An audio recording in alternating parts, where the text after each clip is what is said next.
कपड़े धोने वाली बहू। शादी के पहले से ही विभा को कपड़े धोने का बड़ा शौक था। कभी नल के नीचे तो कभी तालाब के पास। अरे मेरी नीली वाली लुंगी नहीं दिख रही है।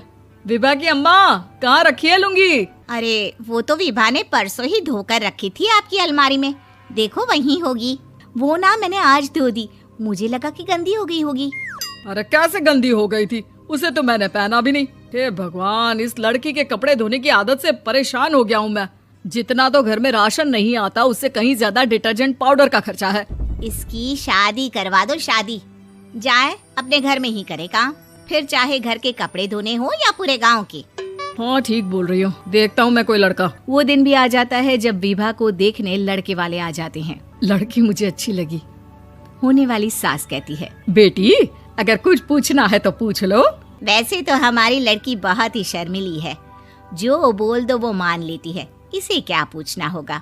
अरे कैसी बात कर रही हो माँ, मुझे इन लोगों के घर रहना है, सवाल तो कई है।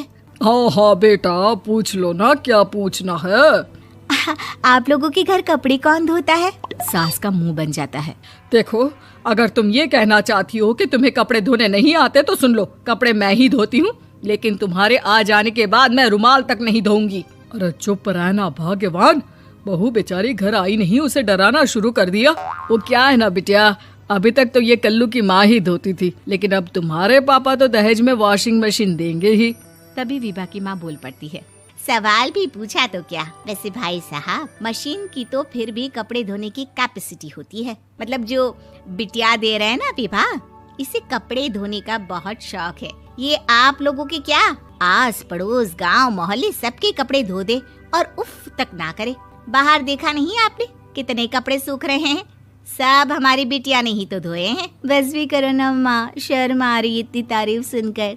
और तो और एक दाग निकाल कर दिखाओ तो मान जाऊं। हाँ अच्छा, माफ करना बेटा, मैंने गलत समझा।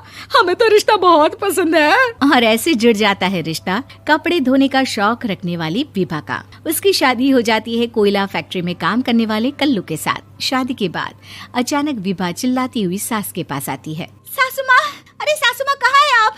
ये तो धोखा है, धोखा दिया आप लोगों ने मुझे। इसे ससुर के चक्कर के बारे में पता चल गया। अरे तो उसमें तुझे क्यों धोखा मिला है? अरे नल में पानी नहीं आता, कपड़े कैसे कब धुलेंगे? अच्छा, तू पानी नहीं आ रहा उसकी बात कर रही है। तो आपने क्या सोचा? कुछ नहीं। अच्छा, तेरी माँ ने कहा था कि कपड़े धोने का शौक है तुझे, याद आया मुझे। शौक बोलकर कपड़े धोने वाले मेरे जुनून को कम ना आके सासू माँ, कपड़ा धोना मेरा गुरूर है। तभी पति भी वहाँ आ जाता है। अभी मैंने इसे सनी देओल की फिल्म दिखाई है, उसी के डायलॉग मार रही है माँ। अच्छा सुन, साफ साफ बता रही हूँ, पानी सुबह 4 से 6 और शाम को 10 से 12 आता है, समझी? विभा टाइमिंग सुनकर हैरान हो जाती है। ये क्या भूतों का मोहल्ला है? सुबह 4 बजे उठकर कौन कपड़े धोता है? 4 बजे टंकी में पानी जाता है, फिर सारा दिन धोना ना, किसने मना किया?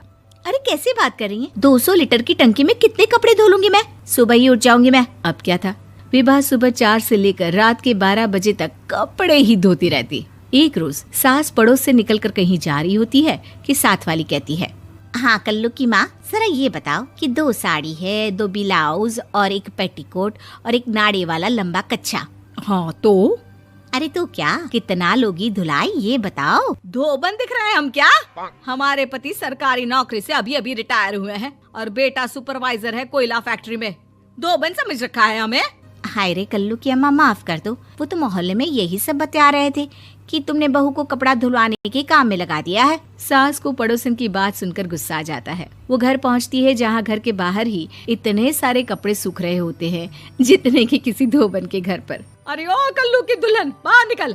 माँ जी यहीं आ जाओ, बाथरूम में चादर धो रहे हैं हम। अरे अभी हम धोते हैं, तुमको बाहर निकलो। ये आस पड़ोस वाले बोल रहे हैं कि हम बहू से कपड़े धुलवा कर उसे कपड़ा धोने वाली बना दिए हैं। अरे छोड़ो ना माँ जी, किन लोगों की बातों में आती हो? आस पास के लोगों का तो काम ही होता है कि वो किसी तरह सास बहू को लड़ा दे। बहू सारे घर के कपड़े धोती है, ये क्या कम है? बोलिए। सास को भी लग जाता है कि वो बहू का ये सनकीपन नहीं छुड़वा सकती, इससे अच्छा है कि खुद ही चुप हो जाए। एक रोज सास और बहू मंदिर जाते हैं, जहाँ सास की साड़ी वहाँ खड़ी भीख मांगने वाली से मिलती है। माँ जी क्या बात है, आपकी साड़ी उस भिखारन से कितनी मिल रही है ना? हाँ हाँ देखो तो, दोनों की साड़ी मिल रही है। क्या बात है कल्लू की अम्मा, तुम खुद को तो अफसर की बीवी बताती हो और ऐसी सिंपल सी प्लेन साड़ी पहनकर घूमती हो। सिंपल और प्लेन नहीं है ये साड़ी। तो क्या सोने के धागे से फूल बने हैं? कुछ भी सासू माँ, कुछ भी। हाँ बने थे इस साड़ी में सोने के धागे से फूल। मेरे पति लेकर आए थे मद्रास से स्पेशली मेरे लिए 10,000 की। ताहे भाई साहब इस भिखारन के लिए भी सेम टू सेम साड़ी लेकर आए होंगे 10,000 की। सास उस वक्त तो कुछ नहीं कहती, लेकिन बहू के साथ घर आती है और अलमारी से एल्बम निकाल कर लाती है। ये साड़ी देख रही है, ये वही साड़ी है जिसे मैंने अभी पहना था।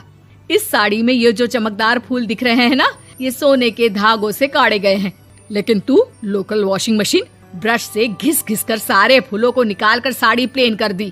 मुझे माफ कर दीजिए सासू माँ। और तो और, जब मैंने तुझे तेरी गलती के लिए कुछ नहीं कहा, लेकिन तूने तो सबके सामने मेरा मजाक ही बना दिया। क्यों? बहू को समझ में आ जाता है कि अब से उसका कपड़े धोना बंद।